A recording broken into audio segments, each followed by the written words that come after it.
Bismillahirrahmanirrahim. Nabi SAW pada saat itu bermusyawarah dengan para sahabat. Apa kira-kira solusinya? Sekarang pasukan sebesar ini, 10.000 orang, itu akan menyerang Madinah. Ada di antara sahabat mengatakan, ya Rasulullah, kita keluar saja, serang Mekah, gitu kan? Sebelum mereka datang. Ada juga yang mengatakan, ya Rasulullah, kalau kita keluar, jumlah kita sekarang, pasukan yang bisa kita kumpulkan sekarang, paling 1.000. 1.000 dengan 10.000 terlalu besar. Kita butuh benteng yang lebih kuat.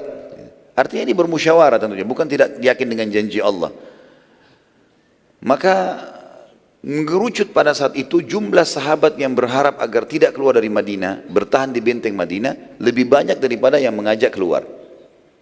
Maka berkatalah satu orang sahabat yang mulia, Salman Al-Farisi. Salman radhiyallahu anhu diberikan julukan dengan Al-Farisi karena dari negeri Persia. Sebagaimana ada sahabat Nabi yang lain juga, kita tahu Suhaib dari wilayah Romawi diberikan julukan dengan Suhaib Ar-Rumi, ya.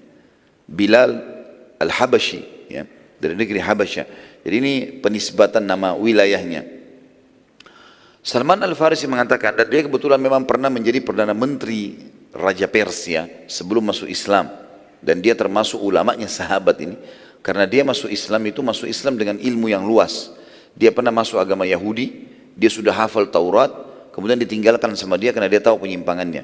Dia pernah masuk Nasrani, ya, sebelum tentu Yahudi pernah penyembah api, orang Persia, kemudian pindah ke Yahudi, kemudian pindah ke Nasrani, baru kemudian dia waktu dengar Nabi SAW diutus, dia masuk Islam dan menghafal Al-Quran.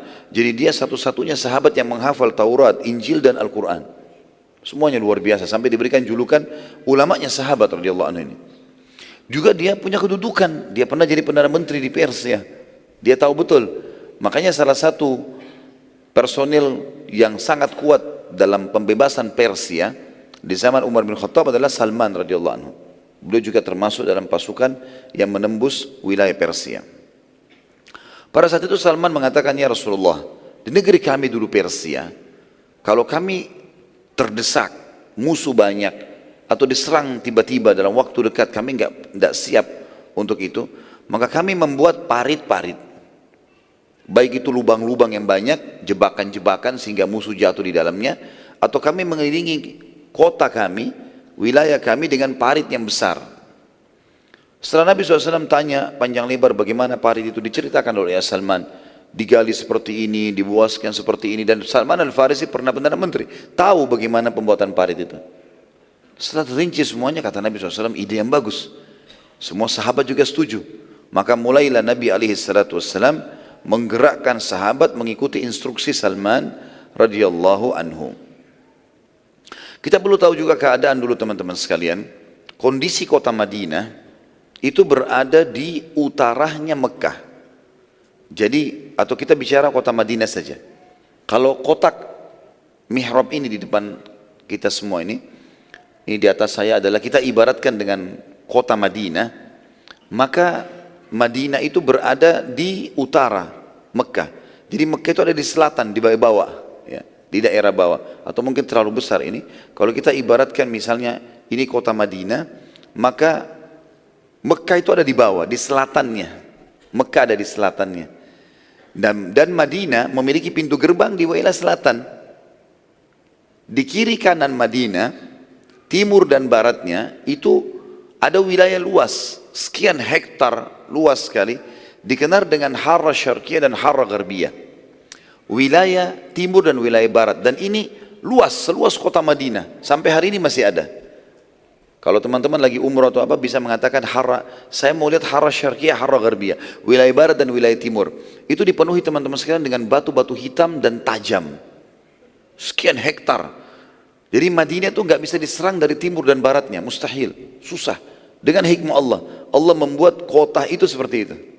Kemudian di utara Madinah, kan Mekah tadi di selatannya, di utara Madinah ini penuh dengan pohon kurma. Jadi kalau orang Mekah mau menyerang cuma satu pintu, cuma dari selatan ini. Mereka kalau mutar ke timur atau ke barat nggak bisa masuk. Jadi batu hitam tajam-tajam, kita lihat bisa saksikan sampai hari ini dengan mata kepala kita. tajam-tajam, dan orang pun kalau jalan cepat letih, apalagi kalau tunggangan, apalagi kalau pasukan perang, nggak bakal mungkin. Kalau mereka mau ke utara Madinah, mereka harus mutar lewatin kebun-kebun kurma, jauh sekali, mutar jauh sekali, butuh waktu berbulan-bulan ini untuk melakukannya. Maka nggak ada pintu lain kecuali dari selatan. Orang-orang Quraisy lalai, mereka pikir muslimin tidak tahu masalah ini, masalah penyerangan ini. Mereka pikir mereka bisa bergerak dan tidak diketahui. Maka Nabi SAW menyuruh membuat parit di selatannya Madinah, dikelilingi Madinah saja. Wilayah Harrah Syarqiyah, Harrah Gharbiyah tidak perlu lagi ada parit, belakang juga nggak perlu ada parit. Dan Nabi SAW mengatur itu. Parit ini teman-teman sekalian, khilaf di antara sejarah tentang masalah dalamnya. Tetapi yang kurang lebih, saya juga pernah sebutkan riwayat, dalamnya itu sampai 7 meter, lebarnya 15 meter. Tapi ada riwayat yang sekarang saya pegangi, yang terakhir saya temukan adalah riwayat yang lebih kuat tentunya. Kurang lebih dalamnya 5 meter, lebarnya 7 meter. Dalamnya 5 meter, dan 5 meter ini sudah kurang lebih seperti masjid kita ini. Ya, dalamnya. Jadi orang kalau sudah jatuh ke dalam gak bakal bisa keluar parit itu, kecuali menggunakan alat atau wadah untuk bisa naik. 5 meter kurang lebih seperti tembok masjid kita ini. Lebarnya 7 meter, berarti lebih luas lagi. Mungkin dari tempat saya duduk melewati tiang ini sampai ke sana 7 meter. Dan ini sudah cukup teman-teman sekalian untuk tidak bisa dilewati oleh kuda. Kalau unta jelas tidak mungkin bisa. Tapi kalau kuda biasanya digunakan untuk loncat, dan kuda biasanya kalaupun dia loncat yang sangat kuat 4 meter ya. 3 meter, 4 meter, ya 5 meter itu sudah luar biasa. Makanya sudah ukuran kuda 7 meter mereka sudah tidak bisa loncati. Walaupun nanti kita akan lihat di perang ini ada beberapa orang Quraisy yang punya keterampilan luar biasa berhasil meloncati parit tersebut. Ya, ada 5 orang nanti yang berhasil loncat dan mengajak muslimin untuk duel. Mulailah baginda Nabi SAW membagi muslimin. Dibuatlah peraturan oleh Nabi SAW, semua laki-laki muslim nggak boleh tinggal di rumahnya, nginap di situ, di wilayah yang mau dibuat parit. Dan Nabi SAW membagi, setiap 10 orang dipimpin oleh satu menggali wilayah tertentu. Jadi luasnya 7 meter kali sekitar 3 meter atau 4 meter ya, itu sekitar 7 kali 3 sekitar 21 meter per 10 orang. 10 orang, 10 orang, 10 orang, terus supaya terbagi, mecah, karena luas sekali, wilayah Khandak itu luas sekali. Maka mereka harus menggalinya dan harus menyelesaikan dalam hitungan sekian hari saja. Khilaf dalam sejarah berapa harinya. Ada yang mengatakan seminggu, ada yang mengatakan 10 hari, karena pasukan sudah mulai mau bergerak dari Mekah. Dalam riwayat Bukhari disebutkan ya, tentang ada beberapa kejadian setelah pembagian itu, mulailah sahabat bekerja. Ada beberapa kejadian-kejadian, di antaranya para sahabat saling memotivasi dengan syair-syair dan perkataan. Dan Nabi SAW juga mengucapkan doa-doa mulia yang akhirnya diikuti oleh para sahabat. Ada satu orang pada saat itu bernama Ju'ailin. Ju'ailin ini teman-teman artinya serangga, karena orang ini di padang pasir ya. Orang-orang padang pasir sering menamakan anak-anaknya dengan nama hewan ya. Seperti itulah. Dan ini sebenarnya dalam Islam dianjurkan jangan ya, lebih baik dihindari. Kita cari nama-nama yang mulia, karena manusia lebih mulia daripada hewan gitu ya. Tapi ada saja orang yang menamakan itu. Yang jelas Ju'ailin namanya serangga. Dia rupanya datang, dia masuk Islam. Kemudian Nabi SAW menanyakan, siapa namamu? Dia bilang Ju'ailin. Kata Nabi SAW, sekarang kau Amr. Sekarang kamu Amr. Dan ini juga bagian dari syariat teman-teman sekalian. Siapapun yang masuk Islam ataupun orang muslim tapi namanya tidak baik, artinya diganti. Sunnah Nabi SAW itu ganti nama ya. Saya dulu waktu masih mengajar di kampus, banyak mahasiswa saya ganti namanya gitu. Tapi tidak harus, saya tidak perintahkan mereka atau minta mereka untuk mengganti di KTP segala, itu mungkin butuh proses di akte lahir. Tapi minimal nama panggilannya, karena kadang-kadang artinya nggak baik gitu kan, atau mungkin tidak punya makna.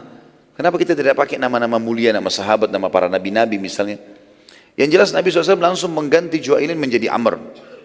Karena Nabi SAW mengganti, maka para sahabat melantunkan syair mengatakan, sammahu ba'da Ju'ailin Amran wa kana lillahi fil yaumi barran. dia telah diberi nama setelah Ju'ailin Amran, dan Allah pada hari ini akan memberi kebaikan. Lalu mulailah para sahabat melantunkan itu sebagai motivasi satu sama yang lain. Di dalam riwayat Bukhari yang lain, Sahal bin Sa'ad radhiyallahu anhu berkata, kami bersama Rasulullah SAW di dalam parit. Jadi Nabi SAW juga tipologi raja dan pemimpin yang perlu dicontohi teman-teman sekalian. Karena beliau kalau memerintahkan sesuatu, beliau ikut langsung, bukan cuma bicara. Sekarang kan banyak begitu, presiden atau raja perang, dia duduk makan enak, dia nggak ikut sama sekali. Pasukannya ada yang mati sekian orang, ya sudah ganti yang lain, enak benar gitu. Dia nggak ada partisipasi sama sekali gitu. Nabi SAW tidak turun di parit, ikut menghancurkan, menggali segala macam gitu. Yang jelas waktu itu, kata Sahal bin Sa'ad radhiyallahu anhu, kami bersama Rasulullah SAW di parit, kami memindahkan tanah galian dan meletakkannya di atas pundak kami. Lalu Rasulullah SAW mengucapkan doa sambil berkata, Allahumma la isha illa aishatul akhirah faghfir lil muhajirin wal ansar, yang artinya, ya Allah, tidak ada kehidupan yang kami inginkan kecuali kehidupan akhirat, maka maafkanlah dan ampunilah semua muhajirin dan ansar. Para sahabat teman-teman sekalian akhirnya mengganti tadi, para sahabat akhirnya menjadikan doa Nabi SAW ini menggantikan tadi syair yang mereka lantunkan tentang Ju'ailin. Juga Al-Bara' bin Azib radhiyallahu anhu menuturkan kepada kita, aku melihat Rasulullah SAW memindahkan galian tanah parit dengan tangan beliau sendiri. Gali, ditaruh di wadah, dipikul di pundak beliau SAW. Nabi angkat sendiri, sehingga perut beliau yang penuh dengan bulu, karena badan Nabi SAW banyak bulunya, kena debu semuanya, gitu kan. Dan aku mendengar Nabi SAW melantunkan, ya, pada saat itu kata-kata yang disusun oleh Abdullah bin Rawaha sambil memindahkan tanah tersebut. Beliau berkata, ya, pada saat itu Abdullah bin Rawaha ini mengucapkan doa juga. Dia mengatakan, wallahi laulallahu lamahtadaina wala tasaddaqna wala sallaina fa anzilis sakinata alaina wa thabbitil aqdama idza iltaqaina. Rupanya waktu Nabi SAW dengar doa ini, Nabi SAW tertarik, doanya Masya Allah, Abdullah bin Rawaha. Kemudian radhiyallahu anhu, kemudian Nabi SAW mulai mengulangi kalimat tersebut yang artinya, demi Allah, kalau bukan karena Allah, kami tidak akan mendapatkan hidayah atau petunjuk tentang Islam, dan kami tidak akan mengenal dan juga mengamalkan sedekah juga salat. Maka kami mohon kepadamu ya Allah agar menurunkan pada kami ketenangan jiwa dan kemenangan bila kami bertemu musuh. Sesungguhnya orang-orang kafir telah berbuat aniaya kepada kami. Jika mereka ingin berbuat jahat, maka kami akan melawannya. Dalam riwayat Bukhari yang lain ditambahkan juga, sesungguhnya para pembangkang itu ingin menyerang kami. Jika mereka inginkan kekacauan, maka kami akan melawannya. Orang-orang munafik teman-teman pada saat itu di Madinah, karena Nabi SAW wajibkan semua laki-laki harus ada di parit. Mereka serba salah. Kalau mereka tidak ikut, mereka pikir akan lebih terbongkar kedoknya. Walaupun Nabi SAW sudah tahu siapa mereka ini. Akhirnya mereka ada yang ikut menggali parit, bahkan mayoritasnya bekerja pada saat itu di parit gitu. Tapi mereka sering kali melanggar, karena Nabi SAW kasih instruksi, di parit kalau ada yang mau pulang, izin dulu. Istri sama anaknya silakan di rumah, orang tua boleh di rumah. Semua yang masih kuat laki-laki harus tinggal di parit, nginap di situ. Mereka mereka saling membagi makanan satu sama yang lain dan seterusnya. Pokoknya di situ nggak boleh pulang sama sekali kecuali dengan izin Nabi SAW. Tapi sering kali mereka pergi lari, ya, dan Nabi SAW sudah tahu. Kalaupun ada di antara mereka orang munafik ini yang sedikit punya kebaikan, mereka mengatakan, ya Rasulullah, izinkanlah kami pulang karena rumah kami terbuka, rumah kami aurat. Kalau kami biarkan terbuka, maksudnya kami tidak pulang menginap, maka nanti kalau ada orang jahat yang ganggu bagaimana? Padahal sudah jelas-jelas perintah Nabi SAW tidak boleh pulang, dan Allah akan menjaga keluarga mereka. Apalagi memang pintu masuk Madinah cuma dari situ, nggak mungkin ada yang bisa masuk dari wilayah lain, tertutup Madinah itu. Maka pada saat itu pun Nabi SAW mengizinkan, karena Nabi tahu mereka pun tidak ada gunanya, ya.